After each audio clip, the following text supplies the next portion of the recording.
Assalamualaikum warahmatullahi wabarakatuh. Saya Antisani Paramitanan Fitri, NIM 19104030072 akan menjelaskan materi tentang manajemen sarana dan prasarana. Materi ini untuk memenuhi ujian tengah semester mata kuliah manajemen pendidikan. Materi yang akan disampaikan yang pertama adalah konsep dasar manajemen sarana dan prasarana RA. Yang kedua adalah prinsip-prinsip manajemen sarana dan prasarana RA. Yang ketiga, ruang lingkup manajemen sarana dan prasarana RA. Yang keempat adalah manajemen pengadaan sarana dan prasarana RA. Dan yang terakhir adalah manajemen pemeliharaan sarana dan prasarana. Materi yang pertama adalah konsep dasar manajemen sarana dan prasarana.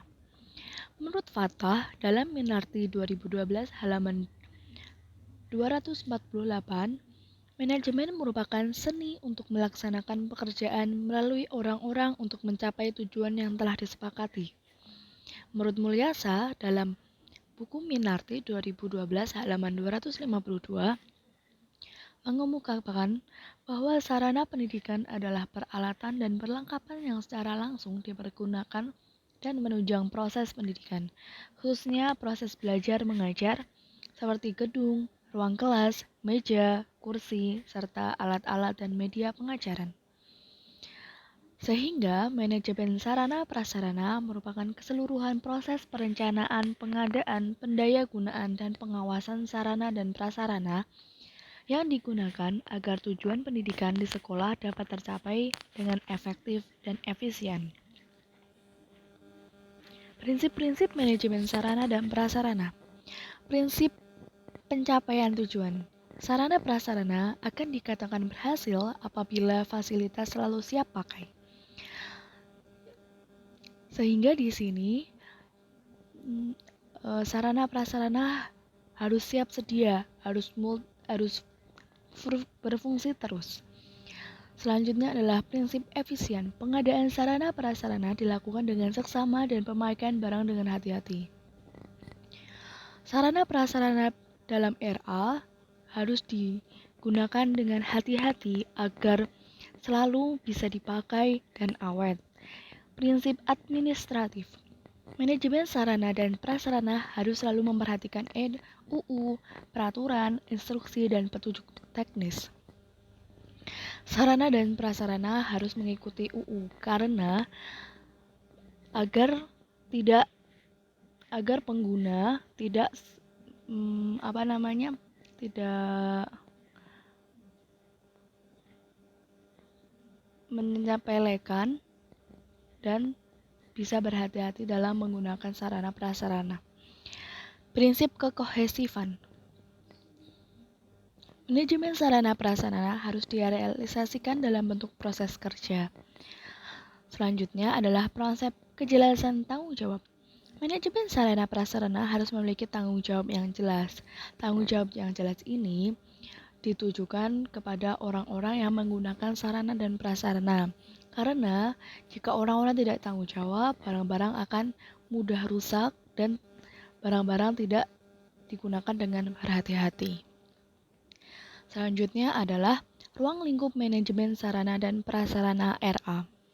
Yang pertama adalah perencanaan. Di sini pertama-tama direncanakan dahulu apa saja sarana prasarana yang digunakan, apa saja prasarana yang akan dibutuhkan pada RA. Selanjutnya adalah pengadaan.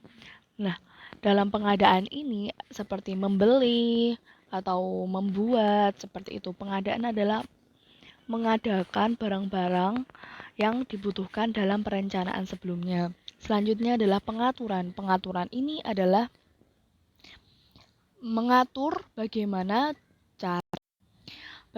cara menggunakan atau instruksi-instruksi cara menjaga seperti itu. Dan penggunaan adalah menggunakan barang-barangnya dengan aturan-aturan yang telah ditentukan dan tetap bertanggung jawab. Selanjutnya adalah manajemen pengadaan sarana dan prasarana. Pengadaan sarana dan prasarana pendidikan adalah kegiatan penyediaan semua jenis sarana dan prasarana sesuai dengan kebutuhan dalam rangka mencapai tujuan pendidikan yang telah ditetapkan sebelumnya. Jadi bisa disimpulkan, pengadaan ini adalah mengadakan barang-barang yang telah disebutkan atau direncanakan pada perencanaan sebelumnya. Selanjutnya adalah pengadaan sarana prasarana dapat melalui, pertama adalah membeli. Membeli ini seperti membeli barang-barang kebutuhan anak seperti permainan, alat edukatif, atau seperti hiasan-hiasan seperti itu. Terus kalau membuat sendiri, selanjutnya adalah membuat sendiri. Membuat sendiri itu bisa para pekerja tukang di RA bisa membuatkan alat permainan edukatif menggunakan kayu, besi, atau lain sebagainya. Dan penerima bantuan hibah. Ini yang ketiga adalah penerimaan bantuan atau hibah. Itu seperti ada bantuan dari pemerintah untuk sekolah itu mendapatkan bantuan seperti itu. Terus penyewaan. Penyewaan di sini adalah menyewakan barang yang tidak dipunya oleh RA menyewakan di suatu tempat. Contohnya seperti menyewakan LCD untuk memperlihatkan film-film animasi yang edukatif untuk anak-anak. Terus peminjaman. Di sini peminjaman itu juga termasuk dari pengadaan sarana prasarana untuk meminjamkan barang-barang yang dibutuhkan. Terus selanjutnya adalah mendaur ulang. Mendaur ulang itu seperti menggunakan atau membuat kembali dari barang-barang yang sudah tidak terpakai, lalu membuat menjadi barang terpakai seperti sampah-sampah botol, lalu dibuat menjadi hiasan-hiasan di meja-meja guru. Penukaran.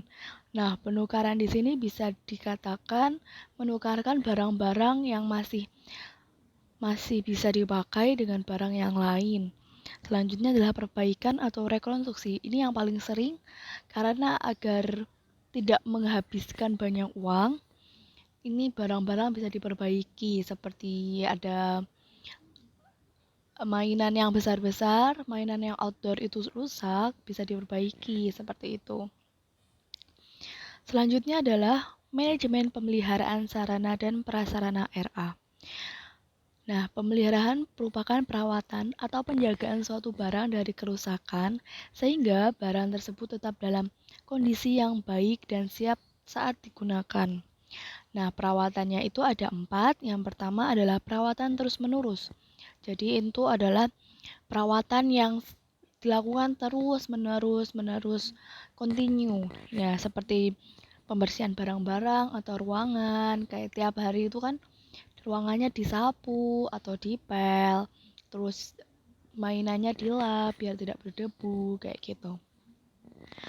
Selanjutnya adalah perawatan berkala. Kalau ini lebih jarang, tidak sesering yang terus-menerus, seperti perbaikan barang yang rusak. Kalau kayak mainan-mainan yang outdoor itu rusak, bisa diperbaiki. Itu namanya perawatan berkala. Nah, selanjutnya adalah perawatan darurat.